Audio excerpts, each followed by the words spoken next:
Bonjour à toutes et à tous et bienvenue dans cette nouvelle émission Les clés et astuces pour entreprendre en 2023. Au programme de ce nouveau rendez-vous, nous allons vous dévoiler les nouvelles tendances business en 2023 à ne surtout pas manquer, des conseils pour savoir comment lancer votre activité en centre-ville.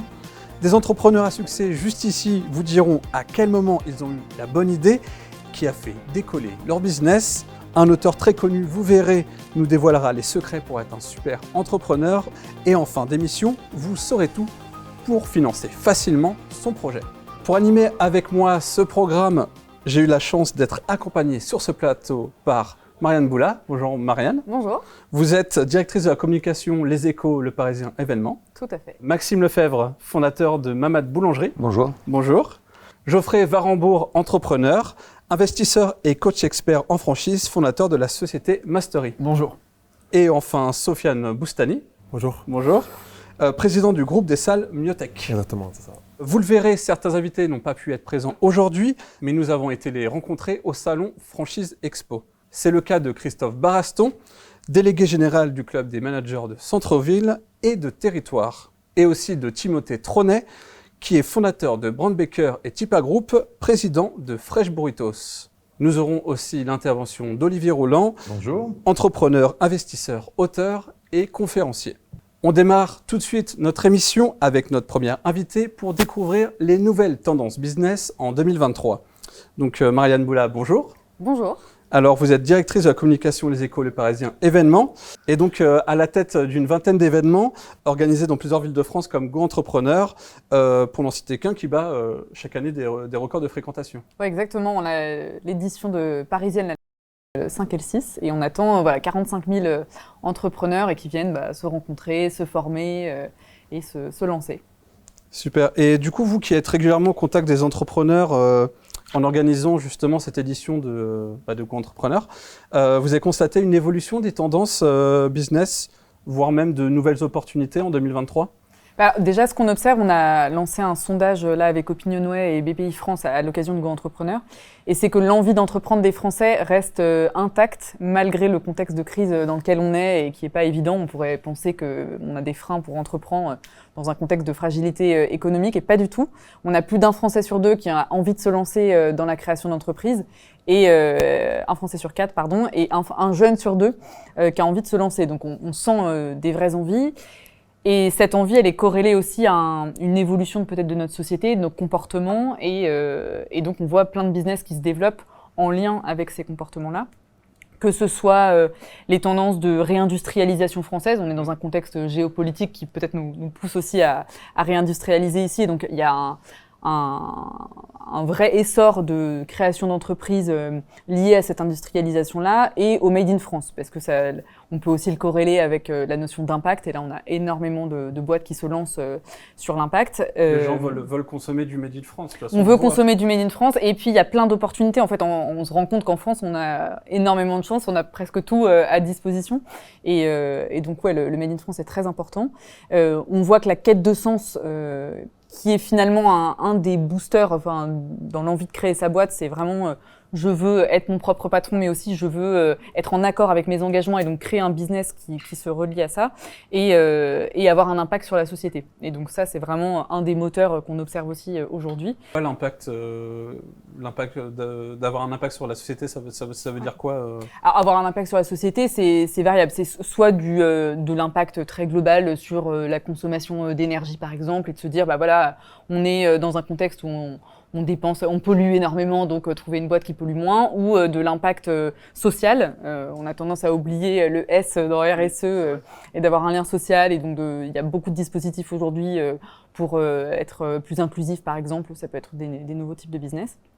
Et après, on a des boîtes plus ou moins importantes aussi sur un impact plus global.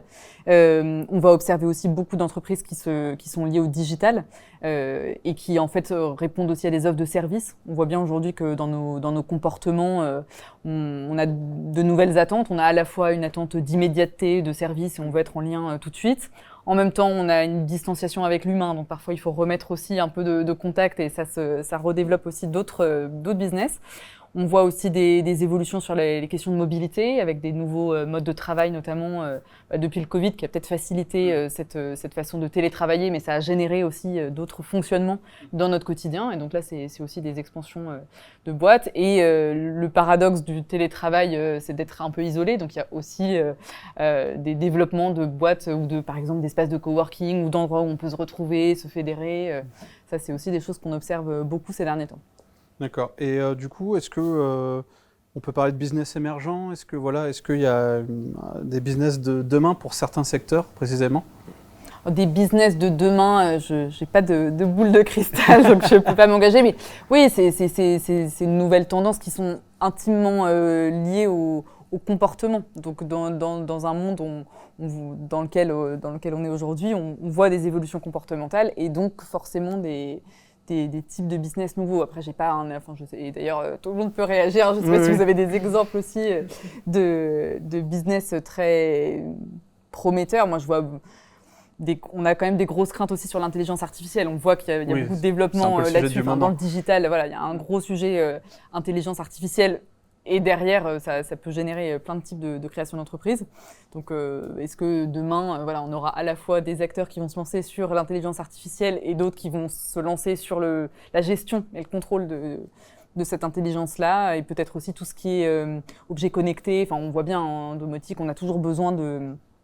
on est maintenant tout le temps en lien avec ce type d'objets et des offres de services, parce que je pense qu'il ne faut pas oublier...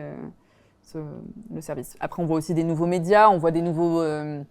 le rapport à la communication, à la médiatisation.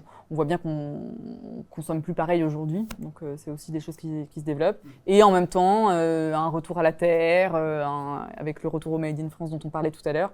Des choses aussi très pragmatiques, très liées à notre quotidien, qui sont importantes.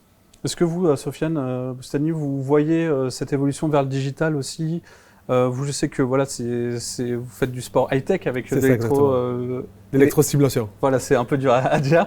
Et du coup, est-ce que vous voyez peut-être des gens aussi, l'évolution des comportements, peut-être aller plus vite, peut-être parfois les gens n'ont pas forcément le temps aussi. Donc est-ce que vous voyez ce genre d'évolution parmi vos clients et parmi les sociétés? Bien sûr, on se rend compte que la majorité de nos clients qui viennent chez nous, c'est la raison numéro une, c'est pour le manque de temps. Le manque de temps et le besoin de pratiquer une activité physique sportive, pas pour avoir des bienfaits de performance, mais vraiment pour avoir un bien-être. On se rend compte aussi que depuis le Covid, il y a beaucoup la question du système immunitaire qui revient à chaque fois. Est-ce que ça me rendra en meilleure santé? Et ce qui est super important aussi, c'est que la santé, c'est devenu un vrai sujet. C'est vrai que c'est devenu un vrai sujet, exactement. C'est pour ça que moi, dans mon concept à moi, en fait, dans les centres myotech, on limite les sessions par 3 personnes. Ça veut dire qu'au maximum, sur une séance, on ne prend que 3 clients pour vraiment qu'ils aient un espace confortable et qu'il n'y ait pas trop de regards indiscrets comme dans une salle de sport, parce que ce n'est pas forcément des personnes qui sont fans de la salle de sport et qui sont un petit peu pudiques. Oui, on est plus introverti peut-être maintenant. Exactement. Énormément, c'est vrai. Et de plus en plus. Après, sur le business en lui-même, nous, on s'est rendu compte que le digital marketing est devenu notre moyen de communication numéro 1, parce qu'on peut contrôler les coûts, sur le budget, sur les différents leviers, si on veut cibler plus un type de catégorie, l'âge, les secteurs. Donc, on sent qu'il se passe vraiment qu'il y a un gros changement. Et je pense qu'on est qu'au début encore. Moi, je me sers un petit peu maintenant de l'intelligence artificielle sur des tâches hebdomadaires qui me prenaient vraiment du temps. Maintenant, je peux envoyer 300 mails en moins d'1 heure. Ouais, c'est ça. C'est un gain de temps. C'est incroyable. C'est incroyable. Et vous, Maxime Lefebvre, comme vous dirigez une boulangerie, vous allez vous lancer en franchise. Vous, c'est peut-être plus le consommer local, peut-être que vous voyez parmi vos clients, peut-être, parce que je crois que vous avez fait appel en fait certaines levures ou certains ingrédients. Certains ingrédients viennent du local? Oui, tout à fait. On utilise des variétés anciennes de blé. Donc, c'est des paysans meuniers qui sont à côté de chez nous et qui nous fournissent une partie de nos farines. Il y a des vraies attentes, effectivement, au consommé, connaître ce producteur, savoir connaître les circuits, le côté vertueux de... Voilà. Après, les gens ne sont pas forcément aujourd'hui sensible dans le prix, c'est-à-dire qu'il y a quand même encore, voilà, on veut mieux consommer, mais on veut pas que ça coûte plus cher, ça, voilà. Et on a un métier très traditionnel. Malgré tout, le digital nous aide énormément ça nous permet d'offrir de nouveaux services à nos clients, dans le fait de servir plus facilement, dans le fait de gagner du temps. Enfin voilà, donc on arrive à mélanger ces deux.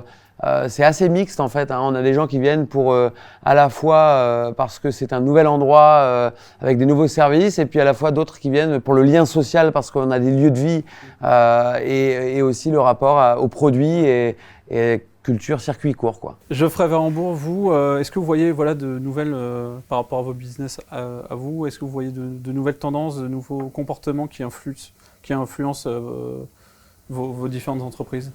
Alors, au niveau de mes entreprises, effectivement, pour générer en tout cas des clients et booster le chiffre d'affaires, c'est que le digital est aujourd'hui un incontournable.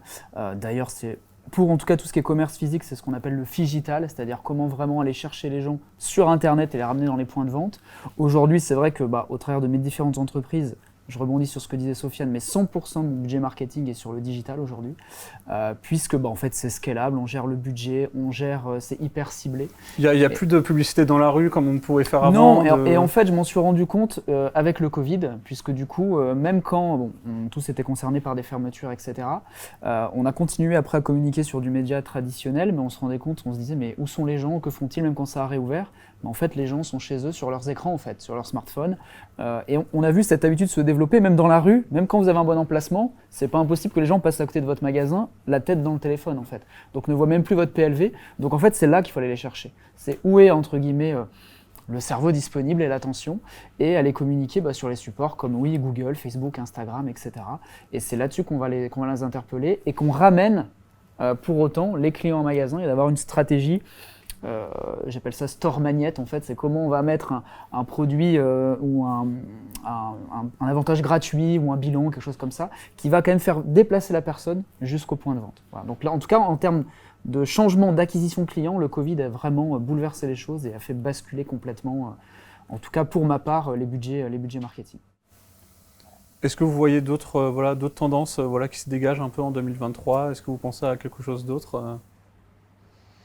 Non, après c'est vraiment parce que je pense que chaque métier a ses propres tendances. Il y a pas et en fonction des secteurs d'activité. Alors moi je vois vraiment, on entend beaucoup parler de circuits courts, de bio depuis quelques années maintenant. Ce que je constate, c'est que on en entend plus parler que les clients ne le consomment. Ouais. Et on le voit, hein, il y a des enseignes très très spécialisées. D'ailleurs, le bio souffre beaucoup en ce moment. Il y a des enseignes très très spécialisées qui en fait font pas des chiffres d'affaires énormes et qui souffrent beaucoup parce que après il y a une notion d'accessibilité aux produits. Oui, il y a un décalage entre l'envie et la réalité économique, quoi. Tout à fait. Mais les gens, en tout cas pour mon métier, ils ne viennent pas forcément chez nous pour acheter un produit. Ils viennent vivre une expérience. Voilà, aujourd'hui on veut vivre des expériences partout, tout le temps. Et si on n'apporte pas ça, nous, en tant qu'enseigne, je pense qu'on passe à côté de quelque chose d'important. Ouais, c'est vrai que la notion d'expérience que tu soulèves, elle est valable partout. Et nous, c'est un peu notre raison d'être en tant qu'organisateur d'événements. Et on voit bien qu'on doit aussi se réinventer dans notre propre activité. Et je pense que dans les évolutions de business, on oublie aussi tout l'accès à la connaissance, qu'on a tendance un peu à gommer avec le digital où tout est accessible d'un coup. Et on oublie, je trouve que parfois, on gomme un peu l'accès à la culture, l'accès à la connaissance, à l'éducation. Et ça aussi, c'est des fondamentaux qui vont perdurer dans le temps et qui doivent aussi se réinventer. On le voit sur l'éducation, il y a un vrai problème, un sujet avec l'école. Comment on va l'adapter à la suite, quoi. Ouais. Vous parlez de l'évolution de l'école dans de le manière digital, globale, dans la manière de former. On voit bien que les enfants lisent plus. Comment progressivement on va garder ces socles-là qui sont indispensables pour la suite, mais en les modernisant et en les adaptant. Vous pensez que l'éducation pourrait être un nouvel enjeu dans quelques années je pense. Ouais. On voit bien, c'est un marché énorme.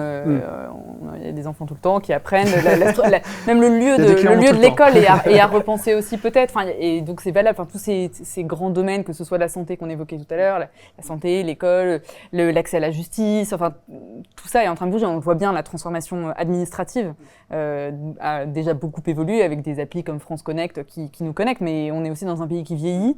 La silver economy, c'est aussi une part très importante aujourd'hui, et le monde entier vieillit, donc il faut aussi s'adapter. Je ne sais pas si toutes vos grands-mères sont archi-connectées, pas mes grands-parents, et il y a un décalage aussi dans les pratiques, quoi. Avec ce que vous venez d'entendre, vous avez peut-être l'idée de votre futur business, mais savez-vous où vous allez la situer, trouver peut-être l'endroit parfait? Alors j'ai rencontré pour vous Christophe Baraston, délégué général du Club des managers de centre-ville et de territoire, qui nous a présenté un métier méconnu, mais qui pourrait bien vous aider pour installer votre business plus facilement. On l'écoute tout de suite. Le Club des managers de centre-ville, c'est un club métier national qui existe depuis plus de 20 ans. Ce sont des managers qui travaillent surtout sur la stratégie commerciale d'un territoire. Il est la courroie de transmission entre les commerçants et les élus. Donc son boulot, c'est de travailler à la fois à l'animation, à faire le lien, c'est un fédérateur et il travaille sur beaucoup de sujets. C'est lui qui va pouvoir vous orienter, notamment sur la vacance commerciale, puisqu'il connaît les locaux commerciaux vacants. Donc c'est lui qui va pouvoir vous orienter, il va pouvoir orienter sur le secteur d'activité, dire s'il n'est pas représenté ou si c'est ce qui est recherché en centre-ville. Et il accompagne aussi sur son projet, notamment sur son projet à la fois juridique, mais financier, puisque des fois il a des liens, notamment soit pour s'installer avec les agences immobilières, mais aussi il a des liens avec des fois des banques.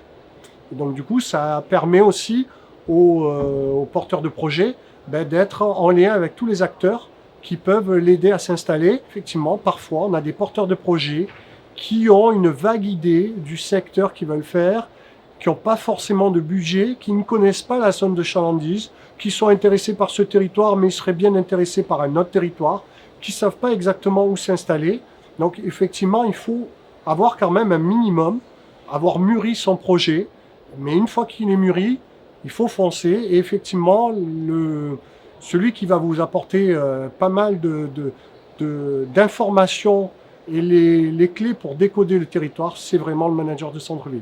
Parce qu'il connaît à la fois son territoire, il connaît à la fois tous les acteurs qui vont pouvoir aider les porteurs de projets et qui va pouvoir les mettre en lien et il va faire gagner du temps à ces porteurs de projets. Si vous voulez, moi j'ai fait notamment à Franchise Expo un atelier. J'avais une manager d'une ville de région parisienne dont je ne parle pas et il y avait un porteur de projet qui voulait s'installer à côté. Il n'arrivait pas à joindre la mairie. Et il a dit, mais qu'est-ce que vous allez me conseiller? Je vous conseille de venir chez moi. Moi, je vais vous accueillir. Parce que si le porteur de projet s'installe vraiment sur ce centre-ville, c'est le manager de centre-ville qui, après, va faire le relais et sur les animations, sur l'union commerciale, sur les devantures commerciales, sur l'urbanisme commercial, tout ce dont on parlait tout à l'heure. Donc, en fait, c'est une porte d'entrée, mais aussi un accompagnateur tout au long de la vie du commerçant. Alors, dans un centre-ville, en fait, aujourd'hui, il faut déjà identifier un projet, un parcours chaland. Faut susciter le plaisir, l'achat-plaisir, le shopping. Donc, il faut retravailler sur ça et forcément, il faut travailler sur l'accessibilité d'une part, le stationnement, mais aussi tout ce qui est habitat et devanture commerciale. Et travailler notamment sur la vacance commerciale parce que notre intérêt au niveau de ce parcours chaland, c'est qu'il y ait une continuité commerciale et qu'il n'y ait pas de dents creuses, comme on parle vulgairement, mais que justement il y ait des commerces et un linéaire commercial continu. C'est très important, notamment en cœur de ville, où c'est là on va faire venir des gens, une population qui a un pouvoir d'achat parfois supérieur que les habitants du centre-ville. Souvent, il y a des villes, il y a plusieurs polarités commerciales qui parfois n'ont pas de lien entre elles. Et il faut parfois créer du lien pour que justement ça crée un parcours commercial assez naturel et que ça crée une attractivité sur tout le centre-ville. Merci à Christophe Baraston du coup pour ce témoignage. Comme on vient de l'entendre, s'installer au cœur des villes est un atout pour son business. Maxime, est-ce que vous connaissiez, vous, ce rôle un peu méconnu voilà, de directeur, manager de centre-ville, de territoire? Oui, c'est assez nouveau comme le fait que les territoires embauchent des spécialistes du retail, hein, un petit peu en centre-ville. Et c'est suite à la désertification des centres-villes qui s'opère dans de nombreuses régions, notamment en province. Effectivement, c'est des personnes qui sont là pour essayer de moduler des enseignes, pour re-rendre les centres-villes attrayants et rebooster un petit peu le chiffre d'affaires des enseignes. Et vous, Sofiane, est-ce que vous trouvez que c'est important de vous installer, de s'installer en centre-ville, peut-être pour vos salles de sport, du coup? Ou est-ce que vous avez quelle stratégie, voilà, est-ce que vous préférez peut-être la périphérie? C'est quoi pour vous qui est important dans l'emplacement?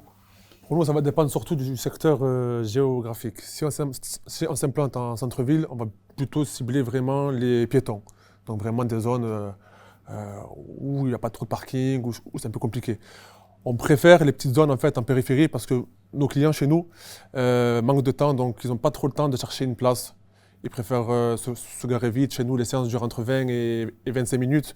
Donc, en fait, paradoxalement, s'ils prennent du temps à trouver une place, on ne va pas réussir forcément à les fidéliser en fait. Donc, un parking et surtout un axe routier à proximité. On a des zones de chantiers qui vont entre 20 et 25 km. Donc, c'est des facteurs à prendre en compte qui sont très très importants chez nous. C'est quoi les avantages d'être en périphérie plutôt qu'en centre-ville? Les avantages et désavantages, ça pourrait être quoi du coup? L'avantage numéro 1 qui me vient en tête là maintenant, c'est que par exemple dans des petits villages, on peut toucher en fait les autres petites villes où il y a des déserts de salles de sport. Donc ça peut être assez intéressant en fait à ce niveau-là.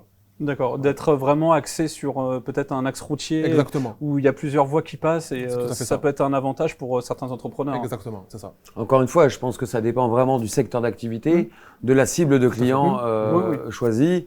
Et après, il y a aussi des modèles qui font de la périphérie et qui font du centre-ville, qui ont ils adaptent leur modèle en fonction de l'endroit où ils s'implantent. Mais ça dépend vraiment de l'activité pour choisir son implantation. Et vous, Maxime, je crois que vous allez lancer voilà, vos boulangeries en franchise. Voilà, vous allez ouvrir plusieurs boulangeries. Oui. Est-ce que vous avez déjà réfléchi un peu à l'emplacement de ces futures boulangeries? Est-ce que vous êtes plutôt team centre-ville, team périphérie? Je suis pas team. J'essaye de voir quel est le meilleur emplacement par rapport à notre clientèle. Aujourd'hui, on se rend compte qu'on est très urbain. Donc, on a choisi un démarrage en hypercentre de grande ville, plus de 100 000 habitants. On n'exclut pas de la périphérie urbaine. On a d'ailleurs une boutique qui est ouverte en périphérie, mais on veut d'abord se concentrer là sur les 2 prochaines années sur un développement où alors il faudrait vraiment qu'il y ait un emplacement exceptionnel en périphérie, mais on privilégie le centre-ville pour démarrer. D'accord. Parce que le boulangerie, c'est plus typiquement, par exemple, c'est plus en centre-ville ou... Alors non. Typiquement, les boulangers qui sont pas des très gros vendeurs de pain en centre-ville. Mais nous, on est boulanger, mais pas que. Et aujourd'hui, le chiffre d'affaires de juste simplement du pain représente 12-13% de notre chiffre d'affaires. On a la partie boisson, café, accueil client, le déjeuner le midi. On a les brunchs à volonté les week-ends et là, ça c'est très urbain comme consommation. Donc voilà, on est plus lieu de vie que juste boulangerie, avec quand même une ADN forte dans le pain puisque je suis moi-même boulanger. Marianne Boula, vous qui voyez un peu, est-ce que c'est une vraie question, ça, l'emplacement pour les entrepreneurs que vous rencontrez? Il y a deux choses. Il y a la question de l'accessibilité et de l'optimisation. On voit bien qu'on est un peu toujours dans une logique d'optimisation du temps et d'accessibilité aussi, parce que c'est soit le besoin d'immédiateté, soit le côté pratique, soit le fait de corréler aussi avec le bien-être qu'on évoquait tout à l'heure et avec des pratiques, le télétravail et tout. On a envie de cette proximité, de cette immédiateté, du service qu'on a rapidement, tout de suite, et on n'a plus envie de faire des kilomètres pour trouver un service, une offre. Donc je pense que ça répond à ces différents besoins. Donc trouver le bon lieu. Après, je rejoins ce que tu disais, ça dépend tellement aussi du service et de la concurrence et de l'offre disponible. Si on est tout seul, peut-être que ça change aussi les choses, mais ouais. Mais vous voyez, par exemple, pour le repas du midi, je prends cet exemple-là, personne ne prévoit son repas du midi. C'est assez rare. Les gens se disent où est-ce que je vais manger à 8h du matin. En fait, il se passe un truc dans le monde, en tout cas en France, c'est qu'à midi, 60 millions de personnes, leur estomac leur dit j'ai faim. Et là, celui qui va travailler le plus, c'est celui il va être le placé où il y a le plus de monde. Voilà, donc il y a vraiment, alors c'est très terre à terre, hein, mais et si vous êtes en périphérie, vous voulez dire être proche si on est dans l'alimentaire, être proche des entreprises, par exemple, être proche des proche gros de là où il y a les du besoin. personnes, du besoin. Et après, quand vous êtes en périphérie, en tout cas dans notre métier, vous êtes plus une enseigne de destination. Vous allez avoir une autre, je le vois sur mes 2 activités, on a un panier moyen qui est un peu plus fort, mais on a beaucoup moins de clients. Alors qu'en centre-ville, on a du flux toute la journée parce qu'il y a du monde toute la journée. C'est vraiment une autre démarche et ça doit s'adapter à chaque business en fait, tout simplement. Oui, parce qu'à l'inverse, par exemple, le tourisme, ils vont peut-être pas être dans cette même logique. Voilà, et on va peut-être chercher l'exclusif, l'éloigné. Après, ça dépend des topologies des villes et des business. Après, voilà, s'il y a des agences spécialisées pour refaire revivre les centres-villes, c'est pas pour rien non plus. Les gens qui nous écoutent, c'est aussi quel est le bon choix pour entreprendre. Moi, de mon expérience, on va dire tout business confondu, ce qui marche quand même bien, c'est la périphérie de ville, dans des zones commerciales extérieures avec du parking, faut quand même le dire. Nos parkings, nos business, et moi-même j'ai implanté des business en centre-ville que j'ai délocalisés en périphérie. Par contre… par manque de place, parce que les gens n'arrivaient pas à accéder, par manque de chiffre d'affaires surtout, et par aussi du coup le fait que ce soit complexe, et que les gens, il y a quand même Internet aussi qui est présent, il y a la concurrence du web, donc il faut de la praticité. Les gens sont prêts à aller dans des commerces, dans des points de vente, etc. Mais il faut que ce soit pratique, et il faut qu'il y ait du parking, et les gens, souvent s'il n'y a pas la place juste devant, ça peut rendre compliqué, non mais c'est vrai. Donc c'est important pour les gens avant d'investir de le savoir. Par contre, là on peut tirer son épingle du jeu en centre-ville, à mon sens, c'est qu'on peut obtenir maintenant des loyers plus que modérés pour des surfaces du coup qui peuvent être intéressantes et en visant juste, et grâce au digital, pour faire le pont avec ce qu'on disait tout à l'heure, maintenant si on a une entreprise qui répond à un besoin spécifique, comme avec un système de prise de rendez-vous ou même l'électrostimulation pour les salles de sport, où les gens, il y a un vrai besoin, une spécificité, grâce au digital on peut faire venir les gens sur son point de vente. Donc ce qui fait qu'on peut faire soi-même revenir les gens en centre-ville et bénéficier aussi d'un loyer plus que modéré qui serait nettement plus cher si on était en périphérie de ville, etc. Donc ça dépend de la typologie de ville, ça dépend du business. De prime abord, moi personnellement, je préfère les périphéries avec le parking. Par contre, si on la joue fine et qu'on étudie, qu'on connaît bien sa zone, on peut faire une très belle opération s'implantant en centre-ville à moindre coût. Voilà. Et on n'a pas parlé aussi de, je sais pas, la pleine campagne, ça peut être aussi un choix si peut-être on n'a pas beaucoup de, enfin ça dépend peut-être de son budget, enfin voilà, par rapport au foncier et tout ça qu'on n'en a pas parlé. Est-ce que vous avez peut-être des exemples d'entreprises qui vont se mettre peut-être dans des zones un peu plus désertes, peut-être pour produire Encore une fois, tout dépend du type d'activité. Il y a des entreprises qui n'ont pas besoin d'avoir du flux client physique parce que tout se passe en digital. Et voilà, tout dépend. Une boîte de service, son bureau, je pense au service à domicile par exemple, ces bureaux peuvent être à peu près n'importe où. C'est bien d'en avoir un pour avoir une petite vitrine, mais après c'est le personnel qui se déplace à domicile. Donc tout dépend vraiment du type d'activité dans lequel vous êtes. Donc il faut vraiment se renseigner selon son type d'activité. Ouais, et bien faire son étude de marché au préalable. C'est quand même important. Voilà, on a vu ensemble quelques clés pour choisir l'endroit parfait pour votre entreprise. Je vous propose qu'on s'intéresse de plus près au succès des entrepreneurs qui sont parmi nous aujourd'hui. C'est vrai, tout entrepreneur a des idées à l'appel, mais c'est difficile de transformer déjà cette idée en business très prospère. Nous avons sur ce plateau 3 entrepreneurs à succès. Si on fait un rapide tour de table avec une même question, pour vous, à quel moment on sait qu'on a la bonne idée ? Moi, j'ai toujours su que j'aurais aimé être entrepreneur beaucoup plus jeune parce que j'avais plus de facilité en fait à trouver des clients que pour travailler pour un responsable ou un patron. Donc je pense que c'est quelque chose qu'on a en soi et qui va grandir, c'est vraiment une idée qui va germer à force de vivre. Et le jour où on a une opportunité, je pense qu'on le sent directement. Moi, j'ai senti sur un accident. Donc, moi, avant, j'étais bagagiste. Et en fait, j'ai fait une chute. Donc, j'ai été blessé lourdement pendant plusieurs semaines. Et j'ai découvert l'électrostimulation en thérapie, en fait. Ouais, pour vous, c'était une révélation, en fait. C'était une révélation. Je me suis dit, si pour moi, ça marche et que je le transforme, que je l'implante dans le coaching sportif, je pense que je pourrais convaincre beaucoup de gens de se remettre au moins du moins à l'activité physique. Ouais, ça vous échange un peu l'image, c'est vrai qu'on voyait l'électrostimulation un peu dans les L'opération shopping, magique, à la c'est ça. télé-shopping. On mange des chips et c'est magique, alors que c'est pas du tout ça. Il y a un accompagnement, il y a un coach, un programme. C'est vraiment comme on en parlait, j'ai vraiment mis en place dans mon concept l'expérience client. Notre succès à nous, en fait, c'est de rendre des gens lambda, non sportifs, qui apprécient le sport, qui sont contents et qui prennent plaisir. Juste ça, chez nous, c'est une grosse victoire. Et c'est comme ça qu'on a réussi à pas les fidéliser, mais même à les fédérer à une activité. Et vous, Geoffrey Varembourg, du coup, vous avez plusieurs entreprises, donc limite vous avez eu plusieurs idées, laquelle vous avez priorisé peut-être, par laquelle vous avez commencé peut-être? Alors aussi moi, j'ai commencé à l'âge de 24 ans. Avant, j'étais sous-officier dans l'armée de terre et j'étais vraiment un novice dans l'entrepreneuriat. Dans ma famille, personne n'avait entrepris au préalable et j'y connaissais strictement rien. Je donne souvent le même exemple, mais je ne savais même pas ce qu'était que la TVA à 24 ans et c'est vrai. Donc ça a été voilà. Voilà. Bienvenue au club. Bon, après, il faut la comprendre. Après. Et du coup, moi, c'est pour ça que j'ai commencé par la franchise et c'est souvent ce que je recommande aux gens qui s'y connaissent rien à l'entrepreneuriat parce qu'en fait, on réinvente pas la roue et on se lance sur un business qui est déjà éprouvé.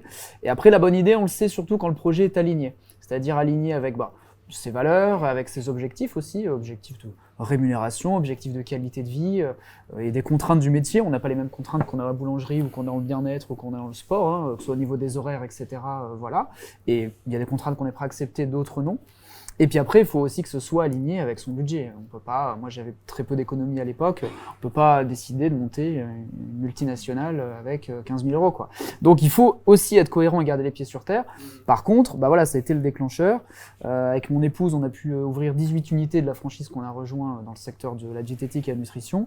Et après, ça a été le déclencheur. On a beaucoup réinvesti dans l'immobilier aussi et on a, depuis 5 ans, aussi monté un organisme de formation qui aide les gens à se lancer en entrepreneuriat, notamment dans la franchise. Donc en fait, c'est le point de départ. Ensuite, au bout de 2-3 ans, on commence à comprendre un bilan. Même des fois, au bout de 10 ans, on n'arrive pas toujours. Le comptable arrive toujours à... Les petites lignes nous, c'est les autoroutes. Voilà, il commence à nous embrouiller avec son jargon de passif, actif et compagnie. Mais on commence à le comprendre. On se sent plus à l'aise à créer sa propre marque et son propre aussi des business un peu différents et on prend confiance et voilà. Donc en tout cas moi c'était le point de départ, la franchise pour rien réinventer. J'y suis encore d'ailleurs parce que j'y trouve mon compte, mais après ça m'a permis de m'ouvrir à d'autres perspectives. Vous, Maxime Lefebvre, vous allez vous lancer en franchise, mais du coup, est-ce que vous avez eu un doute quand vous avez ouvert votre première boulangerie, la vôtre? Est-ce que vous avez eu des doutes? Alors moi, comment on sait que ça allait fonctionner en fait? Je ne savais pas, et c'est pas une idée, pour moi c'est un cheminement. Je me suis mis à mon compte très très jeune, et je suis entièrement d'accord avec toi. On est tous pour faire ou pour être quelque chose. Il y a des gens, pour ça qu'il y a une grosse impulsion dans le fait de vouloir entreprendre. Maintenant, il ne faut pas se leurrer, il y a des gens qui ne seront jamais faits pour ça. Et il y a des gens quand on est dans cette branche et qu'on se trouve, et que là, c'est génial parce qu'en plus, on n'a pas l'impression de travailler. Moi, j'ai jamais eu l'impression de travailler de ma vie. J'ai commencé à 21 ans sur les marchés. Alors, ensuite, donc je vendais mon pain et mes viennoiseries sur les marchés de ma région. Et puis, j'ai acheté une première boulangerie. Et puis, j'ai affiné. Puis, j'ai commencé à manager. Puis, une deuxième boulangerie. Puis, une troisième. Et puis après, je savais ce que je voulais plus. J'ai commencé à penser un modèle, mais c'est pas une idée. Moi, j'ai toujours pensé... Vous n'êtes pas réveillé un matin en disant je vais faire ça? Non, c'est expérience client. Comment améliorer au fur et à mesure tout le temps l'expérience client? Et aujourd'hui, on décide de se lancer dans ce nouveau métier de franchiseur. Il y a une seule raison pour laquelle on veut le faire, c'est parce qu'on pense qu'une boîte n'est jamais aussi bien tenue que par son patron. Et j'aurais pu continuer à fond le modèle succursale. On va continuer à ouvrir des entreprises en succursale. Mais le modèle gagnant-gagnant qu'offre la franchise, il n'y a plus de verticalité. On est horizontal, nous on doit accompagner et emmener les gens dans l'enseigne. Et puis c'est totalement partagé. Donc je ne crois pas qu'on se réveille. Alors si, on peut avoir une idée un jour et ça marche pour certaines personnes, mais c'est la plupart du temps un cheminement, je crois, de vie et d'expérience. Et je pense que c'est pas donné à tout le monde non plus. Qu'il y a des gens qui sont pas faits pour ça, qu'il y a des gens qui vont s'épanouir dans plein d'autres choses et qui vont exceller dans d'autres domaines, mais pas forcément dans le fait d'entreprendre. Puis il y a des gens qui ont une âme d'entrepreneur, mais et c'est pour ça que le modèle franchise est très très bon, parce que effectivement, quand à un moment donné, vous avez 40 ans, 30 ans, vous avez envie de titiller l'entrepreneuriat, mais vous avez une vie, une famille, une maison, rentrer dans une enseigne, c'est un peu rassurant. Et bénéficier d'une expérience, c'est un peu rassurant. Donc voilà, c'est quelque chose de passionnant en tout cas. Et mon discours d'aujourd'hui, il évolue, il a évolué et il évoluera encore demain. Donc c'est jamais quelque chose d'acquis, quoi. Ça continue tout le temps. Et pour vous, autour de la table, ce serait quoi les écueils à éviter justement? On a une bonne idée, on pense qu'on a un bon business. Qu'est-ce qu'il faut? Est-ce qu'il faut peut-être, comme vous dites, il faut peut-être pas se dire c'est bon, j'ai la bonne idée, ça va marcher. Qu'est-ce qu'il faut faire pour éviter de gros problèmes pour la suite? Moi, je pense qu'il ne faut pas aller trop vite, déjà. Il ne faut pas confondre vitesse et précipitation. Voilà. Et puis, il faut ne jamais, et ça c'est une erreur que je vois assez régulièrement, ne jamais s'écarter du client. Toutes vos décisions dans votre entreprise doivent être prises en essayant de vous mettre à la place du client. Qu'est-ce que le client attend, qu'est-ce qu'il veut et qu'est-ce qu'il voudra demain. Et je vois souvent, parce que quand on grandit, on s'écarte un petit peu du terrain et je vois souvent des enseignes qui s'écartent un petit peu de ça. Moi, je le vois en tant que consommateur, parce qu'en fait, avant d'être des faiseurs, on consomme. Et voilà, je dirais ça, c'est de ne pas s'écarter du client. Oui, c'est peut-être apprendre à penser un peu contre soi-même finalement, parce que c'est ce que tu dis. Parfois, je reviens sur l'idée d'avoir justement la bonne idée. Il y a un peu ce fantasme de Steve Jobs dans son garage. C'est vrai. Et après, de se dire, mais je trace ma route parce que j'ai cette intuition, je suis sûre que c'est la bonne. Mais il faut être sûr que derrière, ça corresponde vraiment à un besoin. Et parfois, les trajectoires Et puis des fois, on va pivoter, on va rentrer dans une voie, puis on va se dire... Puis on va, par une expérience dans cette voie-là, on va totalement pivoter. Et il faut être capable de le faire et le faire. Voilà, tout à fait. Et nous, on l'observe beaucoup parce que sur notre événement, on a à la fois des primo-entrepreneurs, des gens qui veulent se lancer et qui soit sont complètement freinés parce qu'ils se disent « Mais attends, en fait, j'ai peut-être pas la bonne idée. » Peu importe, en fait, il suffit d'en avoir une ou même parfois pas une idée, mais une opportunité de marché et de se lancer. Et après, d'être effectivement entouré, accompagné parce que c'est un métier, l'entrepreneuriat aussi. Certains ont plus ou moins l'appétence et la vocation, mais d'autres pas du tout, mais peuvent l'apprendre. Et après, c'est comment on arrive à faire évoluer. Et là, c'est la deuxième partie, c'est ceux qui sont déjà dirigeants d'entreprise et qui continuent en fait à créer, à développer leur activité. Et justement, est-ce que vous trouvez qu'il y a un point commun, vous qui avez l'habitude de rencontrer plein d'entrepreneurs dans vos événements, est-ce que vous voyez un point commun, ces 3 success stories, est-ce que vous voyez un point commun? Moi, je dirais qu'il y a le partage déjà. Je vois bien, nous, c'est quelque chose d'assez cardinal dans notre événement, c'est la notion de collectif qui veut à la fois dire se rassembler, et ça c'est le propre d'une activité événementielle, mais ensuite de partager. Et on voit que c'est que dans ce partage d'expérience, dans cette notion d'entraide, se lancer seul, tête baissée, ça m'a pas l'air de fonctionner beaucoup. Voilà, c'est vraiment de parler, de s'entraider, et on voit bien que nous, sur nos événements, c'est tout ce qui va être networking, rencontre, échange, partage, d'aller à la rencontre de ceux qui sont spécialisés dans les réseaux d'accompagnement, chez les avocats, chez les experts comptables, d'échanger en permanence pour ajuster chaque étape et de pas se laisser, et les erreurs et le fait de tomber, c'est pas grave, on s'en relève, on reprend, mais de partager. Ouais, il faut pas rester seul dans son coin. Ouais. C'est un peu le danger de s'enfermer. Exactement. Un peu dans l'administratif, parce qu'il y a beaucoup J'ai l'impression que j'ai jamais créé ma boîte et ça m'attire, mais ça m'a l'air assez costaud. Et puis le plaisir dans tout ça, il est dans l'aventure humaine. Et l'aventure, parce que si vous enfermez, si vous partagez pas, alors partage, c'est avec d'autres entrepreneurs, mais c'est aussi avec vos collaborateurs. Voilà, tout ça en fait, qu'est-ce qui se passe dans une entreprise? Il se construit des familles. Et le plaisir du quotidien, il est là-dedans. Et ça, c'est vrai que peu importe le secteur d'activité, on voit bien qu'il y a quand même un terrain d'entente qui est commun. Moi, d'expérience, ce que je vois, c'est que ce qui peut être fatal à un entrepreneur, surtout à un jeune qui est plein de rêves, etc., c'est que l'isolement, ça peut être très, très compliqué. Moi, quand j'ai commencé, je pensais être coach. Et avec le temps, j'étais pas coach. J'étais chef d'entreprise, j'étais formateur, j'étais responsable, je suis devenu franchiseur. Et c'est un autre métier. Donc il faut bien apprendre, moi ce que j'ai souvent à mes franchisés, c'est une phrase simple, c'est il faut savoir se remettre en question sans forcément tomber dans une montagne de doute. Et c'est très important. Et c'est vrai que pour rejoindre tout ce qui a été dit, entre l'idée et l'exécution, il y a un monde, parce qu'on a tous plein d'idées, mais après la mettre en œuvre, etc., c'est compliqué. Moi, en tout cas, un des conseils que je peux donner, c'est aussi de savoir rester focus. Et à un moment, quand on décide de s'engager dans une voie, il faut fermer les écoutilles et y aller à fond, alors en partageant et en allant chercher des conseils là où il faut, mais bien rester focus. Puis après, pour les jeunes qui veulent se lancer, enfin jeunes ou moins jeunes, parce que l'entrepreneuriat n'a pas d'âge, souvent aussi s'identifier à des entrepreneurs à succès qui sont à un instant T mais on voit pas tout le chemin qui a été parcouru. Et il faut savoir aussi prendre le temps. Il y a une citation que j'aime bien qui dit on surestime souvent ce qu'on peut faire en 1 an, mais on sous-estime ce qu'on peut faire en 10 ans. Et c'est vrai que moi, au départ, je voulais faire 3-4 franchises, j'aurais été super content.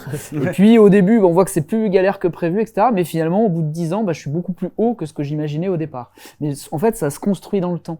Et il faut, dans un monde qui va toujours de plus en plus vite, etc., il faut aussi prendre conscience que il y a un moment, le temps est nécessaire et les choses, on peut mettre une décennie avant d'arriver à un point nommé.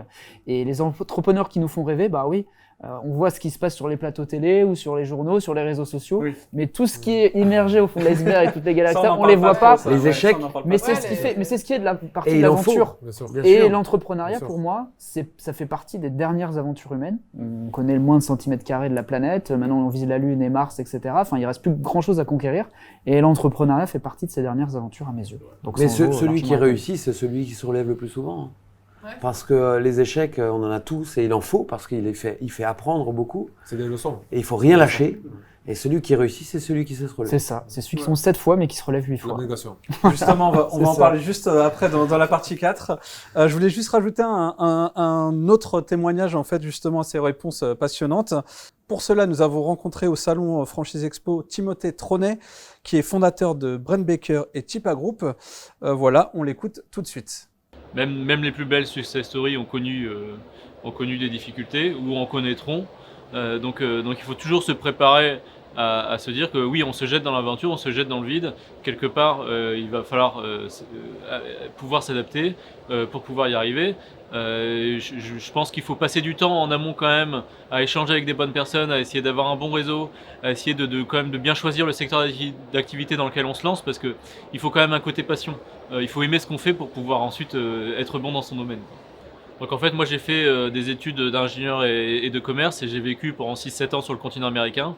Ça m'a ouvert l'esprit d'aller à l'étranger. Et puis bon, c'est vrai que j'avais quelque part ce rêve de pouvoir créer moi-même mon groupe et d'être mon propre patron, mais assez rapidement. C'est vraiment ce que je voulais faire et j'ai connu la restauration rapide mexicaine à l'étranger en l'occurrence et voilà, j'ai décidé de me lancer dans ce segment en France et donc je suis rentré en 2011 pour créer le premier point de vente et puis la diversification c'est ensuite eu lieu avec la tech et les autres enseignes de restauration et l'immobilier, etc. à partir de 2015, entre 2015 et 2020. Mais la genèse vraiment du projet, c'était Fresh Burritos. Ce qui a permis notre succès quelque part, je dirais que c'est nos positionnements.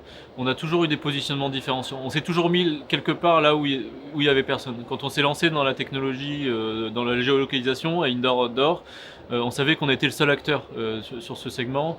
Quand on s'est lancé dans la restauration rapide mexicaine, dans laquelle on est aujourd'hui leader, on savait évidemment que c'était un segment porteur et sur lequel il n'y avait pas encore d'acteurs. Idem dans le monde du kebab. Après 2-3 ans, on est déjà leader sur le segment du kebab et pourtant on a seulement 3 ans d'ancienneté sur un marché de plusieurs milliards. Donc effectivement, c'est toujours l'idée de se dire ok, ce segment il existe, ce segment il existera, mais il y a un besoin à adresser. Je dirais que ce qui fait la réussite aujourd'hui du groupe Tipa, c'est la philosophie entrepreneuriale. C'est le fait d'être toujours obsédé par la rentabilité de nos activités. On essaye de ne pas se brûler les ailes. On est sur des développements soutenus, mais de manière tout de même assez raisonnée. L'abnégation, évidemment, l'abnégation de l'entrepreneur, c'est quelque chose qui est clé. Les difficultés qu'on rencontre, elles sont là, elles sont certaines. Pendant l'année Covid, on a connu des difficultés dans l'événement sportif, on a connu des difficultés dans la restauration, mais toujours avec suffisamment de ressources et d'optimisme pour s'en sortir. Et puis, bien sûr, il faut avoir toujours l'idée, en plus, que d'autres n'ont pas, dans la technologie, des idées concrètes scientifiques et mathématiques presque, et dans la restauration avoir des idées de segments, de produits dans lesquels aujourd'hui on n'a pas forcément d'acteurs qui sont présents. On n'est jamais sûr que ça fonctionne parce que de toute manière c'est ce qui fait le propre de l'entrepreneuriat, on se jette un peu dans le vide quelque part. Par contre c'est vrai qu'à nouveau à force d'abnégation on augmente nos chances de réussite, mais des échecs on en a connus et on en connaîtra encore parce que c'est la vie d'entrepreneur. Quand on est entrepreneur, c'est vrai qu'on passe par différentes phases de doute, voire même de démotivation. Du coup, j'ai contacté il y a quelques jours Olivier Roland. auteur conférencier pour une petite séance de coaching pour se rebooster. Je vous propose de regarder ça tout de suite. Je suis entrepreneur depuis maintenant 23 ans, puisque j'ai arrêté l'école à 18 ans pour créer ma première entreprise. Donc ça fait longtemps que je suis tombé dans la marmite. Au final, après plusieurs années, j'ai réussi à développer une méthode et c'est ce que j'enseigne aujourd'hui. J'aime bien dire que je suis un prof de liberté et que j'enseigne aux gens qui sont intéressés par l'entrepreneuriat à, oui, être entrepreneur, mais pas au sacrifice de leur vie, c'est-à-dire de faire en sorte que leur entreprise soit au service de leur vie plutôt que leur vie soit au service de leur entreprise. J'ai beaucoup de conseils à donner, mais si je devais en choisir 3, le premier, ça serait de comprendre que dans l'entrepreneuriat, il faut prendre des risques, c'est vrai, mais il faut savoir prendre des risques de la bonne manière. Moi, ce que je recommande, c'est de prendre des risques mesurés. Et qu'est-ce que je veux dire par là ? C'est d'avoir plutôt une approche scientifique. C'est-à-dire qu'à partir du moment où vous avez une idée d'entreprise, eh bien, plutôt que de vous dire « Ok, c'est bon, j'arrête mes études ou j'arrête mon emploi et puis voilà, je me lance là-dedans à fond », posez-vous la question, quelle est l'expérience simple, toute bête, efficace que vous pouvez mettre en place dans votre vie qui ne va pas chambouler en fait votre vie, mais qui va vous permettre de voir concrètement sur le terrain si votre idée est valable ou pas. Et il y a un livre d'ailleurs excellent sur le sujet qui s'appelle The Lean Startup de Eric Ries qui vous partage la démarche complète. Ensuite, deuxième conseil, c'est vraiment d'apprendre le marketing. Parce que imaginons que vous ayez un produit absolument incroyable, si personne n'est au courant qu'il existe, ça sert à quoi? Et même, admettons que du coup, vous commenciez à faire découvrir ce produit à juste quelques personnes autour de vous et qu'il est tellement bon qu'il y a un bouche à oreille qui s'enclenche, vous préférez que le bouche à oreille s'enclenche à partir de 10 personnes qui sont tombées sur votre produit par hasard ou à partir de 10 000 qui ont vu une campagne marketing. Donc, s'il n'y avait qu'un seul livre que je pourrais vous recommander là-dessus, ça serait Influence et manipulation de Robert Cialdini, qui vraiment donne les bases de la psychologie humaine. Il faut savoir d'ailleurs que dans le titre original en anglais, c'est juste influence, il n'y a pas manipulation. Ça a été rajouté par l'éditeur français. Et troisième conseil, c'est comprendre la délégation dès le début. Et ce, même si vous démarrez complètement en solo. Parce que très vite, normalement, ou suffisamment rapidement, si votre entreprise fonctionne, vous allez avoir besoin de déléguer. Et à partir du moment où vous allez déléguer, vous allez devoir expliquer des choses à la personne à qui vous déléguez, que ce soit un freelance ou un salarié ou un stagiaire ou que sais-je encore. Il y a une technologie incroyable qui est arrivée depuis l'écriture, c'est qu'aujourd'hui, on est capable d'enregistrer des vidéos extrêmement facilement avec un appareil que normalement tout le monde a sur soi. Donc moi, mon conseil, c'est vraiment, dès que vous commencez à expliquer quelque chose à quelqu'un, vous enregistrez. Ça vous prend 1 seconde de plus et rien qu'avec ça, en fait, vous allez vous créer des procédures. Vous pouvez mettre ça dans une Dropbox, donc après, ça sera dans le cloud. Et du coup, la personne à qui vous avez expliqué la tâche, elle va pouvoir revenir sur cet enregistrement sans avoir besoin de vous demander, de vous poser des questions à chaque fois. Et ça, croyez-moi, au début, ça peut sembler un peu comme étant un peu inutile, mais croyez-moi, si vous acquérez ce réflexe dès le début, ça va vraiment vous faire gagner énormément de temps et ça va faire en sorte que votre entreprise soit vraiment beaucoup plus efficace et que la délégation soit faite de manière bien plus pertinente. Ouais, donc 3 conseils pour réussir en entrepreneuriat. Savoir prendre des risques de la bonne manière, c'est-à-dire ne pas foncer comme un kamikaze, mais prendre des risques mesurés. Apprendre le marketing, comprendre que un entrepreneur ne peut pas se passer de marketing, c'est une compétence vitale. Et puis, savoir déléguer de manière intelligente dès le début en utilisant un petit hack qui fait que, en fait, ça ne va pas vous demander plus de temps, mais ça va être du travail qui s'accumule pour vous. Alors, il y a pas mal de qualités qui vont aider quelqu'un à être un bon entrepreneur. Donc, si je devais en choisir 5, clairement, en premier, je mettrais être proactif plutôt que réactif. En fait, je résumerais ça en disant que quand on est entrepreneur, il faut plutôt préférer les taureaux aux autruches. Qu'est-ce que je veux dire par là? Que quand il y a un problème qui arrive, si vous faites l'autruche, votre boîte, au bout d'un moment, elle va se planter. En tant qu'entrepreneur, c'est obligatoire, impératif de prendre le taureau par les cornes plutôt que de faire l'autruche. Deuxième qualité, voir les opportunités dans les difficultés. C'est lié à la proactivité. Vous voyez des tas de gens qui râlent autour de vous et probablement vous râlez aussi. Comprenez qu'à chaque fois que quelqu'un est frustré par rapport à quelque chose, c'est une opportunité de créer un produit, un service qui justement va résoudre ou aider à résoudre cette frustration. Troisième qualité, être imparfait, le faire quand même. Il y a des tas de gens qui attendent toute leur vie le moment parfait, ou le bon état d'esprit, ou d'être à un bon moment de leur vie. Moi, laissez-moi vous dire quelque chose, il n'y a jamais de bon moment et il n'y a jamais de moment parfait. Le bon moment, c'est quand vous décidez de vous lancer. C'est pas quand il arrive sur vous comme ça par hasard. Quatrième qualité, la persévérance, et je dirais même la méta-persévérance. C'est évident et vous l'avez déjà entendu de nombreuses fois, mais on n'a rien sans rien et c'est difficile d'être entrepreneur si vous abandonnez au premier obstacle. Mais il faut aussi savoir être intelligent. Si vous tapez la tête contre une falaise en espérant faire un trou dans la roche, vous allez vous faire très mal et ça ne va pas donner grand-chose. Donc, quand vous êtes tapé la tête suffisamment de fois et que vous avez mal, vous dites ok, je veux faire un trou dans la falaise, peut-être que ça, c'est pas la bonne méthode, peut-être que je devrais utiliser une autre méthode. C'est ce que j'appelle la méta-persévérance. Et enfin, cinquième qualité essentielle, se former tout au long de sa vie.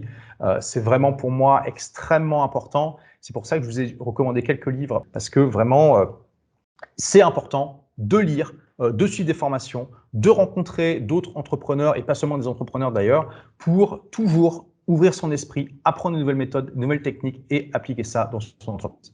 Geoffrey Varembourg, du coup, vous êtes aussi coach. Ça serait quoi pour vous les conseils à donner, voilà, quels sont les signes qui prouvent, je sais pas, qu'on est prêt à se lancer Prêt à se lancer, c'est surtout quand l'envie surpasse la peur aussi de se lancer, puis les douleurs qu'on peut avoir dans son poste actuel ou etc., qu'on en a vraiment assez, on sent que le déclic est là et vraiment on sent l'équilibre, le point de rupture qui peut basculer, qu'on a envie aussi de se propulser dans l'entrepreneuriat.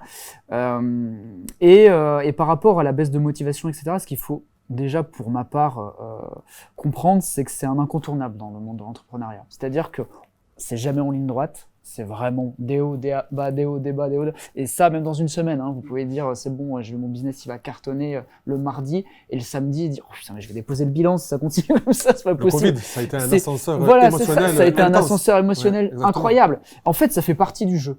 Donc, si on se sent démotivé, on a l'impression que c'est pas normal, déjà c'est faux, parce qu'en fait ça fait partie du jeu. Et quelle que soit la technique qu'on met en place, ça viendra. Donc des fois il faut savoir aussi laisser couler, quand on est démotivé, surtout se reposer. D'accepter en fait pour vous. D'accepter en fait que c'est comme ça, et prendre du temps pour soi aussi, parce que l'entrepreneuriat c'est addictif. On peut aussi sacrifier beaucoup de choses, son temps libre, ses passions, sa santé aussi, parce que si on fait pas de break, voilà. Et la démotivation, c'est peut-être tout simplement aussi un gros coup de fatigue. Et savoir lâcher prise un petit peu et puis être pas trop exigeant avec soi-même, parce que ça fait partie du jeu et il y a des pics où on sent on va conquérir le monde et enfin je pense que mes confrères vont le confirmer, et il y a des pics où on est vraiment très bas et c'est comme ça, voilà. Moi j'ai appris avec le temps que le temps de travail était aussi important que le temps de repos et inversement. Mes meilleures idées en fait je les ai eues en pause, vraiment en décrochage total. Et c'est très très dur parce que quand on est entrepreneur, avant tout, je pense qu'on est un passionné aussi. On vit de ça, il y a une forme c'est un shot d'adrénaline pure et on est constamment en manque en fait. Il y a des imprévus, c'est jamais droit, donc on a besoin de ça, on vit pour ça aussi. On a envie 24 heures sur 24 d'être dans son entreprise. Moi, ça m'arrive, en pleine nuit, je me lève, j'ai une super idée, je la note, je me rendors plus. Donc ça, c'est super important qu'il faut couper, il faut savoir couper. Je crois qu'il y en a qui se reconnaissent. On est tous pareils, je pense. Mais c'est génial parce que ça veut dire que en fait, c'est là où je disais on n'a pas l'impression de travailler, c'est parce qu'on vit de notre passion et parce qu'on est fait pour ça, alors on s'éclate. Et moi, j'ai toujours eu du mal avec le concept de vie privée et de vie professionnelle. Moi, j'ai une vie dans laquelle je dois trouver un équilibre. Alors des fois, je suis à la maison, j'appelle, je suis au boulot, et des fois, je suis au boulot, et ma femme m'appelle pour aller chercher. Je réponds et je vais chercher mon fils. Donc il n'y a pas de voilà, la démotivation. Effectivement, elle fait partie de la vie. Quand on fait un régime, des fois, on est démotivé. Quand on fait du sport, on est démotivé. Donc on aura des phases. Il y a des phases de démotivation. Prendre le recul qu'il faut. Ça, c'est évidemment quand on a des problèmes. Des fois, on s'enferme. On a des problèmes avec un salarié, par exemple. C'est quelque chose tout le monde connaît. Et puis, on va ressasser. Non, ce problème, il passera. Déjà, quand on se dit ce problème, il passera, il est que momentané, ça aide à passer le cap difficile. Et voilà, prendre le recul et puis et prendre du plaisir. Peut-être Marin Boula, vous rencontrez peut-être des des entrepreneurs qui sont sur Ouais, sur le mauvais chemin, qui sont dans le doute. Pas Et plein, tout. hein, le doute, je crois qu'il fait partie de Sur le doute, l'aventure. ou voire Après, même peut-être pire des fois, même du burn-out ou des choses comme ça. oui, bien sûr. Et puis on en voit aussi qui sont dans les périodes, par exemple, de reconversion professionnelle, où là, dans une phase économique telle qu'aujourd'hui, il y a aussi des licenciements après le Covid. Il y a eu plein de fermetures d'entreprises et des personnes qui se retrouvent un peu finalement avec le coup de pied aux fesses et de se dire, allez, je me lance parce que faut pas non plus fantasmer parfois la création d'entreprise. Il y en a aussi beaucoup pour qui il y a les contraintes, entre guillemets, de se dire, allez, je me lance, mon statut d'auto-entrepreneur, et maintenant je suis au pied du mur, j'y vais, j'ai pas forcément envie, et je suis un peu contraint. Et sur le coaching, on le voit beaucoup. Alors, ces dernières années, on voyait surtout peut-être un coaching professionnel sur, je te coach sur la digitalisation de ton activité, parce que c'était peut-être un peu nouveau, enfin, pas ces 3 dernières années, mais un peu avant, de se mettre sur les réseaux sociaux et tout. Aujourd'hui, on voit un coaching vraiment lié au bien-être de l'entrepreneur. Parce que c'est ce que vous disiez tous les trois, c'est un investissement personnel total et on peut s'oublier soi en tant que personne aussi. Et ça, on le voit de plus en plus. Et on a intégré maintenant aussi à notre événement Go Entrepreneur des moments de bien-être, de yoga.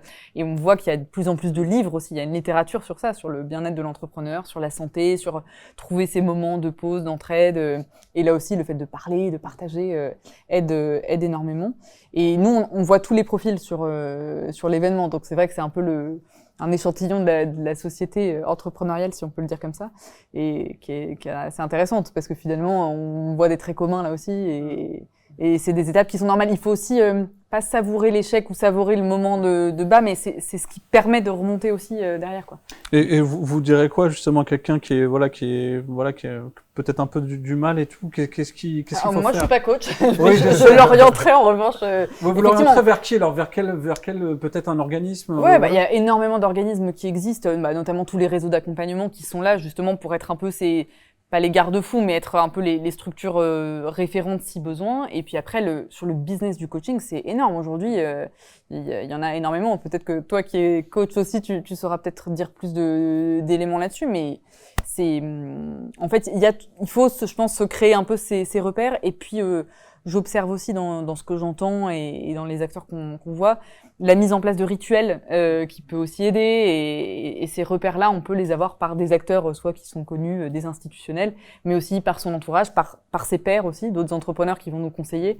Et je pense que d'avoir ce système, peut-être un peu de mentorat ou d'avoir quelques figures, un peu de repères qui nous aident. Enfin, je sais pas si c'est votre cas à chacun, mais voilà, d'avoir quelques. C'est vrai que c'est important. Ouais. Après, moi, ce que j'aime aussi dire aux gens, c'est j'aime les choses les plus simples et les plus efficaces. Et c'est vrai que pour un entrepreneur, souvent, ne serait-ce que prendre soin de son sommeil et de son alimentation fait la différence aussi, parce qu'on est reposé, on a la bonne énergie. Et souvent, en fait, pareil avec les écrans, etc., les téléphones, on peut vite, en tant qu'entrepreneur, noter des idées jusqu'à pas d'heure.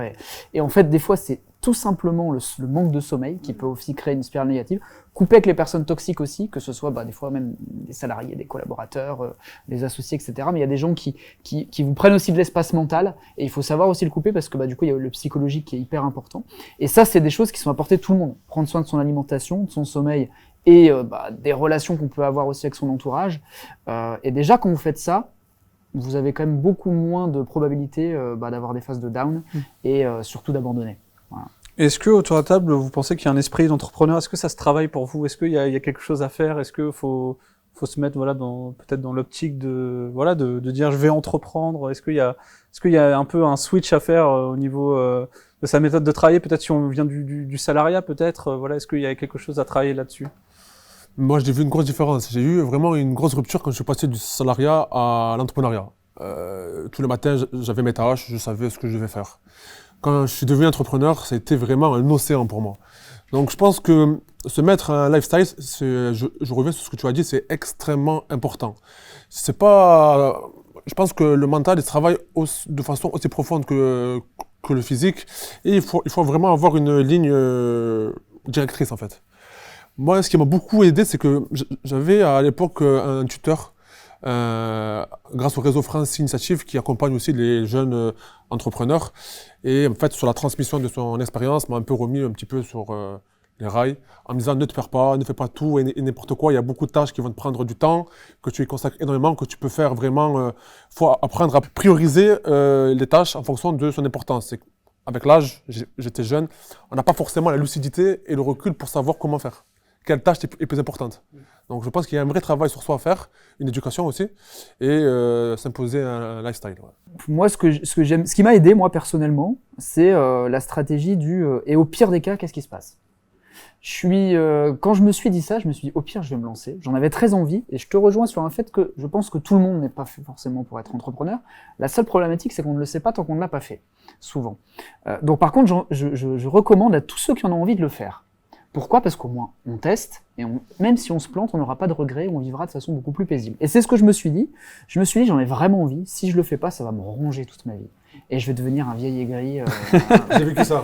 Donc je me suis dit, je vais y aller. Au pire, quel est le pire des pires des scénarios ? Je me lance. Il y a quand même peu de probabilité que je dépose le bilan au bout de 2-3 mois quand même. Ça va tenir un peu, donc je vais rembourser un peu de crédit. Donc voilà, je vais faire un petit cautionnement, etc. Donc il me restera une ardoise à payer. Bon, je la paierai, je trouverai un boulot, je me serais fait quand même une super expérience. Puis si j'ai raté, soit j'aurai l'énergie pour retenter, voilà. Soit, si je dis c'est pas fait pour moi, je serais beaucoup plus en phase avec moi-même et j'aurais eu une vie sans regret. C'est marrant que tu dis ça. Moi, je me dis toujours, au pire, je me dis exactement pareil. Voilà. Parce qu'on a des phases où on est endetté à fond, on se dit qu'est-ce qui...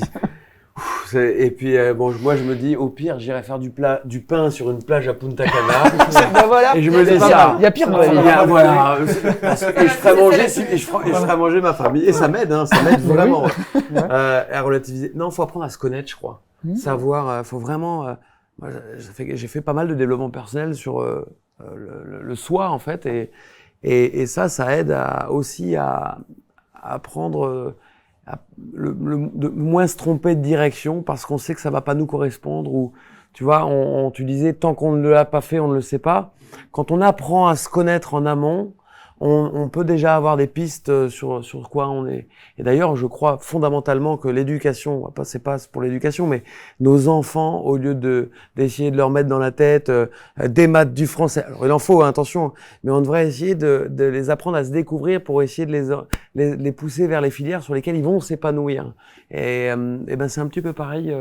L'orientation, ouais. C'est vrai. Et sur l'échec, justement cette peur de l'échec, dans l'étude qu'on a faite, on a vu que c'était le frein numéro 1, vraiment sur le fait de se lancer, et qui est hyper français, et qui est lié aussi à notre système éducatif, où on n'enseigne pas à tomber et à se relever, et même le mot anglais « fail » ne veut pas dire échec, c'est plutôt l'essai, et la notion d'essai veut dire qu'on recommence. Et peut-être pour finir, la peur de quitter le salariat aussi, je crois que c'est un gros truc. Confort, on est dans un schéma de vie depuis plein d'années, et puis on se dit « ok, bon voilà, j'arrête, j'ai pas de chômage, je vais prendre tant de mon compte, toutes mes économies, je les mets dans une boîte. » Il y a beaucoup de gens que ça freine et qui du coup... Après, maintenant, il y a pas mal de choses qui se mettent en place. En fait, c'est ce que j'allais dire.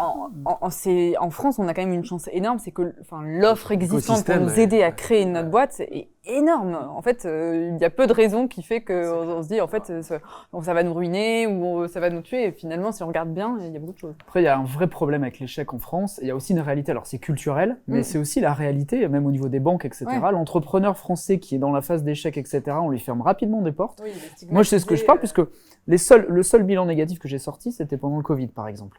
Et en fait, à partir du moment où on sort un bilan négatif, qu'on demande des investissements, etc., même si ça faisait plus de 10 ans, etc., ah non, on verra quand vous aurez un bilan négatif, un bilan positif. Aujourd'hui, tout revient au vert. Mais il y a une culture malsaine par rapport à ça en France, et non seulement dans les états d'esprit, mais aussi dans les faits, au niveau des organismes bancaires, etc., qui fait que, il y a un moment, en fait, on considère comme un faux pas, même quand c'est finalement contextuel avec des événements, voilà. Et non, un entrepreneur qui dépose le bilan aujourd'hui en France, il aura quand même du mal à réemprunter, à se relever. C'est une réalité. Et à trouver un logement, et c'est voilà, un peu donc le même. C'est quand même une réalité, c'est-à-dire ça va évoluer, je pense. Il y a beaucoup de choses qui aident. Ne motive pas les spectateurs. Non, mais le but, c'est sociétal. On est culturellement, c'est compliqué. Non, mais ce qui fait, c'est qu'il y a à l'inverse, il y a beaucoup de choses pour aider, pour propulser, etc. Donc, on va avoir une réussite. Là, par exemple, dans le monde de la franchise, c'est quand même 85-90% de réussite après 5 ans. C'est incomparable dans l'entrepreneuriat. 9 franchisés sur 10 encore en activité après 5 ans, c'est incroyable. Donc, ne serait-ce qu'aller dans ce secteur d'activité-là, c'est une grande chance de réussite. Mais il faut que les gens, quand même, avant de se lancer, sachent aussi qu'il y a cette réalité. Donc, il faut bien préparer son projet aussi et se lancer en connaissance de cause. Moi, je vais rebondir sur l'approche des banques. C'est vrai que quand on a projet... Je vous interromps, on va justement en parler là dans la partie qui arrive. Parfait. Par rapport au financement. Je vais me lâcher là. Du coup, on peut être un super entrepreneur, mais si on n'arrive pas à financer son projet, ça va être un sacré problème. Donc, Autour de la table, quel conseil vous donneriez aux futurs entrepreneurs on a la bonne idée, mais comment on fait pour financer son projet, vers qui aller? Je ne sais pas, par exemple, Stéphane, vous avez fait comment vous avez eu votre idée pour vos salles de sport, mais vous êtes tourné vers qui? Vers les banques? On sait que c'est compliqué en plus aujourd'hui. Ça a été un véritable parcours du combattant, mais vraiment, c'était même psychologiquement, c'est très compliqué. J'étais jeune, pas d'apport, pas d'expérience, et en fait, j'ai fait des rendez-vous bancaires où vraiment ça a duré 4-5 minutes. C'est quoi? C'est de l'électrostimulation, d'accord? On ne connaît pas, on n'a pas de recul sur l'activité, non. Vous avez de l'apport, non. De l'expérience, non. Et en fait, si psychologiquement, on ne s'est pas préparé au non, en fait, parce que pour moi, maintenant, la banque, elle a plus un rôle pour moi, j'avais vraiment l'image que je vais taper à la porte, ils vont me prêter et que dans 5-6 ans, voilà, quoi, c'est réglé. Pas du tout, non, pas du tout, c'est un actionnaire. Non, mais vraiment, pour rester sérieux, c'est vraiment que le non, il peut faire baisser les bras. Et j'ai des franchisés à moi, pareil, avec un manque d'apport, manque d'expérience, en montrant avec un bon dossier, un bon discours, en tapant aussi aux portes des bons organismes, qui va vachement aussi rassurer la banque. BPI France, le réseau France Active, Initiative, Créasol, BGE, je pourrais en citer une tonne. Mais en ayant vécu ça, c'est vrai qu'il faut quand même être entêté, je pense. Parce que le financement, c'est un vrai sujet. C'est la base de tout, en fait. Sans financement, pas de projet. Mon projet, il reste sur une feuille, il sort pas. Et il faut bien travailler ça. Est-ce qu'il faut vraiment travailler quelque chose avant d'aller voir les banques, par exemple? Faut vraiment, faut pas arriver, tiens, j'ai une idée, je vais voir mon banquier. Évidemment, le banquier va vous demander un prévisionnel, il va vous demander tout ça. Donc oui, il faut travailler. Après, moi, j'ai pas tout à fait la même expérience. Pourtant, j'ai démarré avec 0, mais j'ai toujours été, je trouve, assez facilement financé. Et pourtant, sur des gros projets. Ça dépend peut-être du secteur, alors, parce que là, c'est sur quelque chose d'inconnu. Alors c'est quelque chose. Oui, mais d'inconnu, le secteur de la boulangerie-pâtisserie, c'est un l'époque, secteur qui est difficile à financer quand même aujourd'hui. Non, en fait, je crois qu'il y a deux choses qui comptent. Alors, bien évidemment, le secteur et les conditions financières, il faut présenter quelque chose qui tient la route. Sinon, ensuite, il faut défendre son projet avec passion. Parce que il y a des gens qui apprendre à parler devant un banquier, apprendre à faire vivre son projet et vous lui vendez en fait le truc. Et puis, il faut surtout s'enfuir si vous sentez que l'interlocuteur il est pas passionné. Parce que ça veut dire que c'est lui qui va présenter votre dossier dans les comités d'engagement. Et si lui n'est pas attiré par ce que vous dites, il va pas le voir, il va pas le présenter du tout. Donc, partez si vous sentez que le mec en face, il est pas bon. C'est toujours une histoire d'homme, tout ça, encore une fois. Et de relation. C'est du feeling, en fait. C'est du feeling. Si vous avez les ça tient qu'à ça, des fois, parfois, ça tient qu'à ça. J'ai eu des cas, oui, moi. J'ai eu des franchisés d'une banque à l'autre, ça n'avait rien à voir. Ben, bien sûr. Le bon projet. Parce qu'il faut le bon projet ficelé, le bon interlocuteur. Normalement, sur 3-4 organismes différents, on doit arriver au bout. On doit arriver au bout, quand même, je pense. Et vous, Geoffrey? Alors, moi, je rebondis pareil. J'ai eu la chance de pas avoir trop de difficultés pour le financement. Après, c'est des petits investissements pour la franchise que j'ai rejoint. Après, effectivement, il faut respecter des fondamentaux pour multiplier ses chances, en tout cas, d'obtenir des fonds. Déjà, avoir effectivement un dossier bien préparé, soigner son business plan, surtout pour le premier, parce que c'est vraiment là où, en tout cas, la première unité, si c'est de la franchise. Avoir un prévisionnel estampillé expert comptable, quand même, parce que le tampon expert comptable fait aussi la différence. Ensuite, il faut soigner aussi son image. Il faut parler langage banquier aussi, donc bien se présenter, soigner son éloquence, etc., défendre son projet aussi avec passion. Et puis après, multiplier les interventions, c'est-à-dire qu'il faut aller directement voir 4-5 banques. Tout de suite, pas attendre qu'il y en ait une qui dise non avant d'aller voir, il faut tout de suite aller les démarcher. Pourquoi? Parce que aussi bien on a 2 ou 3 qui diront oui, et puis là on fera jouer les conditions. Donc voilà, et puis après, il faut utiliser toutes les ficelles à nos portées pour le financement. En France, on a plein de possibilités. En France Initiative, des prêts d'honneur, on peut aussi faire jouer ses allocations chômage pour générer un apport, ou continuer à toucher le chômage pendant sa création d'entreprise, ce qui peut rassurer aussi un banquier d'avoir une source de revenus qui en découle. Le crowdfunding aussi, moi je passais par là, par des campagnes participatives. Oui, voilà. On n'y passe pas souvent, mais ça peut arriver. Ça fait un effet de levier. Exactement. Mais c'est vrai que ça fait un effet levier, surtout dès le départ. Et puis après, bien soigner ses conditions de contrat bancaire, demander des reports, des choses comme ça pour optimiser sa trésorerie, des cautions, des garanties BPI pour minimiser son engagement personnel, etc. Et ça se prépare bien parce qu'un dossier de financement bien ficelé peut faire vraiment une énorme différence. Je crois que vous parlez d'expert comptable, c'est vraiment peut-être le point numéro 1 à faire, c'est d'aller voir un expert comptable, de lui Avocat, présenter, expert et lui, Exactement. peut-être que cet expert va vraiment ficeler. Est-ce que c'est vraiment le premier conseil que vous donneriez, peut-être d'aller voir un Le expert dossier financier, en tout cas. Oui. Après, il doit y avoir aussi un dossier de présentation de la boîte, parce qu'il y a des gens, ils arrivent avec 3 feuilles de PowerPoint, avec un plan Excel, mais ça suffit pas. Et c'est là où il faut que vous travaillez, faut travailler le projet, faut travailler. Arriver avec une étude de marché, c'est bien, parce que vous avez des études de marché qui vous donnent aussi des CA potentiels. Et c'est un plus aussi, ça rassure. Donc, moi je dis toujours, il y a 2 dossiers. Il y a le dossier de présentation d'entreprise et il y a le dossier de comptable, purement chiffre. Hein. Comment chiffrer Et les 2 doivent être bien soignés. Voilà. Okay. Et vous, Marianne Boula, est-ce que vous voyez justement des entrepreneurs, est-ce que vous leur conseillez certains La préparation, c'est vrai que de se préparer et d'arriver à un rendez-vous, et déjà peut-être qu'au préalable on peut aussi, et pour rassurer peut-être ceux qui nous regardent, mais il y a un mythe aussi sur le besoin de financement au départ et de se dire si j'ai pas d'argent de côté, je peux pas me lancer. En fait, si, on peut se lancer avec 0. Déjà, il faut aussi casser ce mythe-là. Et en fait, tout est possible. Mais c'est ce que vous dites tous les 3. C'est la préparation, savoir s'entourer, aller voir les bonnes personnes. Et a priori, il n'y a pas de risque. Et en même temps, tant mieux. Je trouve que ça récompense le travail aussi. C'est plutôt encourageant. Et on parlait des banques, mais est-ce qu'il y a d'autres organismes autres que les banques qui peuvent aider à financer son projet, ou c'est vraiment que les banques et là Non, c'est ce que vous évoquez, il y a plein de capacités, systèmes, bien sûr, que ce soit le crowdfunding, le prêt sur le... Des investisseurs, du love money. Après, il y a aussi quelque chose qui est souvent écarté et que moi j'ai pratiqué depuis pas très longtemps, c'est aussi dans le cadre de reprise d'entreprise et passer par le crédit vendeur, qui est hyper intéressant, puisque là on fait directement un emprunt auprès du gérant de l'entreprise qui vend son entreprise, mais par mensualité, qu'on paye finalement avec les résultats de l'entreprise qu'on reprend.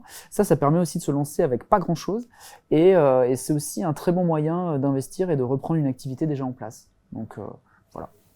Et est-ce que tout ça prend du temps, le financement, ça peut bloquer parfois, ça peut nous bloquer dans l'envie d'entreprendre. Est-ce que ça peut prendre, ou généralement c'est... Si vous avez vraiment envie, vous prenez le temps qu'il faut prendre. Voilà, ça demande un temps d'étude sérieux.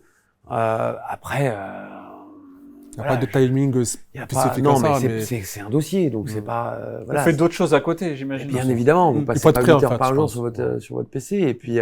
mais voilà, ça demande le temps qu'il faut. C'est pas quelque chose qui est rebutoire. Ou alors, faut pas entreprendre, parce que si déjà vous vous arrêtez en vous disant non, c'est trop compliqué, faut faire autre chose. Puis il y a des périodes de financement. Il y a aussi après les fameuses levées de fonds à certains stades. En fait, c'est pas le financement de départ qui peut être plus difficile, c'est pour passer le cap du statut supérieur. Oui. De toute façon, c'est jamais du temps perdu parce que ça aide à la compréhension du business. Se plonger dans un prévisionnel, se plonger dans son business plan, en fait, au début, on râle un peu, ça prend du temps, etc. Mais finalement, c'est comme ça qu'on apprend aussi les atouts marketing, qu'on apprend aussi les rouages aussi de sa finance, qu'on se projette, qu'on voit vraiment la gestion de sa trésorerie, qu'on voit les vraies charges qu'on va payer. Ah oui, ça vous montre à vous aussi la viabilité de ce que vous allez faire, quoi. Voilà. On peut se rendre compte, ça passe pas. Les 3 premières années, personnellement, j'ai essayé de se projeter sur 3 ans sur un business, sur un business plan qu'on découvre et qui n'existait pas. C'était un petit peu du pif, en fait. Donc, il fallait rester terre à terre pour avoir un dossier crédible, que la banque dise oui, mais c'est trop haut ou c'est trop faible. Voilà, il y a un gros travail de... Des fois, il faut être un peu médiateur, c'est-à-dire être un peu au milieu entre les moyennes. Entre le marteau et l'enclume. Faut pas savoir. Une petite astuce aussi que je pourrais donner, moi j'ai toujours 3 business plans. Alors j'en fais qu'un parce que c'est du boulot, mais j'ai le business plan banquier, le mien dans ma tête, c'est-à-dire ce que je pense qu'on peut faire, et il y a celui qui est ambitieux. Je présente toujours le business plan banquier, c'est celui que je fais, et je le pondère toujours de 20%. Ça peut rassurer les gens qui sont un peu prudents et qui ont un peu peur de passer le cap. Il faut qu'en pondérant de 20% ce que vous pouvez faire, si vous voyez que ça passe, c'est quand même ultra rassurant pour se lancer. Voilà. Faut partir plutôt sur un business plan pas pessimiste, mais prudent. Prudent, c'est le bon terme. Prudent. Un business plan prudent. Exactement. Après, vous avez dans la tête celui que vous voulez faire vraiment. Oui. Voilà. Si on est trop rêveur, ça va pas être accepté. Faut pas le noter tout de suite. Merci à tous de nous avoir suivis tout au long de cette émission. J'espère que vous avez désormais de nouvelles armes pour mener votre projet avec confiance et conscience des nouveaux marchés qui se profilent. N'oubliez pas que le plus dur, c'est de se lancer, d'oser, comme disait les invités, et d'avoir une motivation sans faille dans la recherche de votre but, celui d'entreprendre. Merci particulièrement à nos invités, voilà, d'avoir répondu à toutes ces questions. Merci pour l'invitation. Voilà, c'était vraiment passionnant. N'oubliez pas de vous abonner à cette chaîne YouTube pour d'autres conseils business et de laisser en commentaire une question ou une interrogation. Nous ferons tout pour vous répondre. Et si la franchise vous intéresse, allez sur le site de l'Observatoire de la franchise.fr où vous trouverez toutes les entreprises qui se développent sur ce modèle. Merci à tous et à très bientôt.